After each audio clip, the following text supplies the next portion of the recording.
नमस्कार मु स्वप्ना आपण मानक एम टीवी को स्वागत जनाऊँगी। एबे वर्तमान शीत दिन समय चली कहापाई आनंद उल्लास कटुची तो आज भी किए भोकिला पेटे राति बिताऊँगी। दुनिया धीरे धीरे बहुत आगेलानी तार सह बहुत लोग धीरे धीरे बुझिले जीवन रे माने निजे बंची अन्य बंचार कारण है समाज रे कहापाई किछि करि जिबा। आज सही भरी एक घटना देखा मिलता पुरी रेल स्टेशन रे गोटे भोजी रे अभड़ा बड़ी जाइथिला बोली मारुति सेना को खबर मिलता।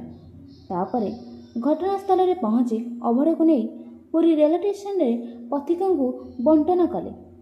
संगठन जिला सभापति बलराम बारिक, नगर संपादिका सस्मिता बेज, नगर उपदेष्टा प्रतिमा मिश्र, सीमा प्रमुख आज सेवारे उपस्थित थिले। पुरी रिपोर्टिंग अनिल स्वाईं सहित पप्पू दल बेहरा एम टीवी।